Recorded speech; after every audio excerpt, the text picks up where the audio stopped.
Hello and thanks for joining us. 4th of July is a time for hot dogs, parades, and of course, fireworks. Today we wanted to see what it's like to make a living off of fireworks sales. I visited a new fireworks stand in Maple Grove that's looking to stand out in a competitive market. We're going to hopefully be a little bit different. In parking lots across the Twin Cities, tents selling 4th of July fireworks have sprung up faster than Spirit Halloween stores in the fall.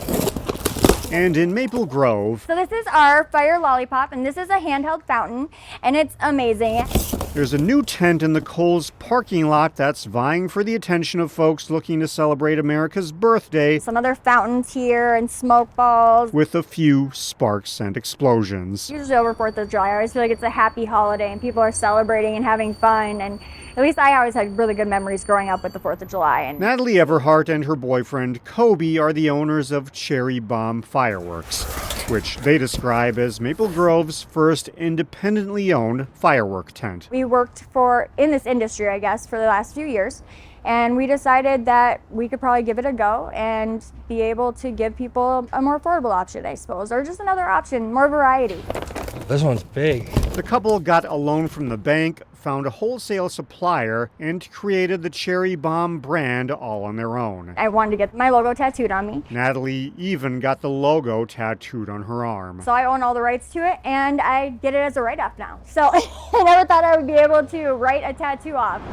However, the big challenge is competing against the big-name firework tents, one of which is located in the same general area as Cherry Bomb. And optimization-wise for Google, I mean, I'm never going to outbeat a huge corporation like that. There's no way I could ever do it. Not now, at least. Not my first year. Her hope is that because they don't have to share a percentage of their sales with anyone, which happens at the other tents, that they can offer families more affordable prices. It's an uphill battle for this team of two, but they're determined to build their brand. So I'm hoping that will be something new and different, and hopefully people will support a local one instead.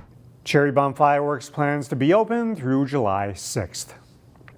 Federal and state budget changes are expected to impact services locally. Today we got a closer look at those changes at the county level.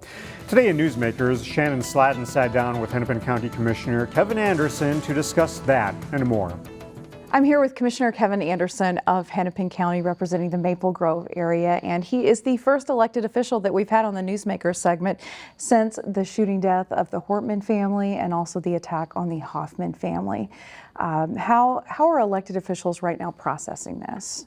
You know, it is such a difficult time, and you know, I can't speak for all elected officials certainly, but I know that we are all looking at ways that we are trying to process and take care of ourselves and our communities to make sure that we are looking at safety for everybody. And it is such a scary time right now. And my heart goes out to the Hoffmans and the Hortman family and everybody who's been impacted by this unbelievable tragedy. It's definitely something that we will continue to follow as the weeks go on. Looking at what you've been working on with the county, several federal and state changes coming down, how are they impacting what's happening at the county level? Yeah, so, you know, coming on the heels of the state legislative session where the state was facing some severe budget challenges and there were potential impacts to the counties there, and we worked really hard with our state partners to make sure that we weren't shifting costs. And we're looking at very similar things at the federal government, where policies that are being talked about in Washington, D.C. are likely to have an impact on local budgets, whether it's the city or state or especially the county budget. So that's something that we're paying really close attention to right now. All right, and what sorts of things are those impacting when you're talking about strains on the budget? Which programs are we talking about? Yeah, so at the federal level right now, a lot of the pieces that are being talked about are Medicaid and SNAP or food assistance for our most vulnerable populations. And what is being discussed at the federal level is additional administrative burdens or responsibilities being put on counties And that's going to take workforce. It's going to take people, and it's going to make the system more complicated, often for the people who need that help the most to find stability in their life. And so we're trying to make sure that we're finding that balance of addressing budget needs while making sure that we're taking care of people so that they can live full lives. And I know from checking out your newsletter that you've been making the rounds, talking to a lot of folks about what's been done legislatively and what you've been working on. What's one of the most popular questions that you get asked? Yeah, so I mean, one of the things that have been at all of my community events, I've been to every city in my district, and I think mostly what gets asked is, how is this going to affect me? Sure. Right? And you know, the answer is obviously different for every person, but we are committed to doing the work for people. And so from a county perspective, a lot of this is filling the need through property taxes. And it's not a favorite thing, but we have to try to make sure that we are being responsible with the money that we have. And trying to make sure that we are taking care of the most people that we absolutely can who need it. All right, we'll be watching to see what happens next. Of course, several events coming up this summer as well. Absolutely. Commissioner Kevin Anderson, thanks for stopping by. Thank you for having me. Thank you, Shannon. We'll have more news and sports in a moment.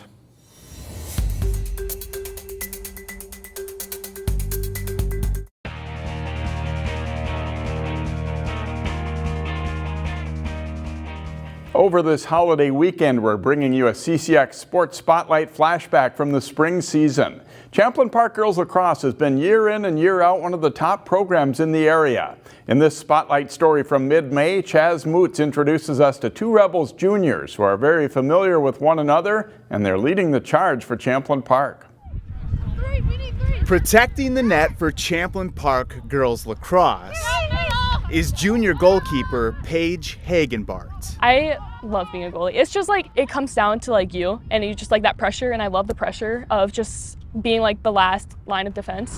While some deflect from being in the spotlight, Paige embraces it. Just that thrill and that pressure of just saving that ball and just being there for my team. Stopping opposing teams is easier because in practice, Paige has to stop one of the state's leading goal scorers every day. She gets me so mad when she scores because I'm like, okay, that was good, I can't complain. The frustration for Paige doubles, given the fact that that state-leading goal scorer is also her twin sister. Reese Hagenbart's 54 goals scored ranks in the top 3 in the state. She started playing lacrosse 7 years ago. Went to the first practice and Jeff was my coach in 4th grade, and then I just fell in love with it right there. Paige, on the other hand, not as interested until 3 years later. I asked my mom like, hey, I kind of want to get involved with lacrosse because honestly, all my sisters were involved with lacrosse. And we were like, Paige, you need to play lacrosse, we need a goalie. And she's like, okay, fine. And then she loved it, and then, yeah, it all worked out for the best. The non-identical Hagenbart twins both give credit to each other's game. She fakes good. Dang, like I get angry, I don't want her to save it. I mean, it helps me get great. She's part of the reason why, you know, I'm so good. Just as long as the other isn't nearby. I would never tell that to her face. I would never say that to her face, so she'll hear it when she watches the video. The kidding and competition between Paige and Reese is built on time put in on the turf. Every summer we would go out to the stadium and we'd practice. And she would practice her stuff, I would practice my stuff. She helped me get better and I helped her get better with her aim and everything. I have 2 other older sisters and an older brother, and we all just want to be better than each other. And I'm just a really competitive person, honestly. I probably get it from my mom. I always want to win, even if it's like little things. Like, I just really like to win. Stolen right in front, and Hagenbart puts it away.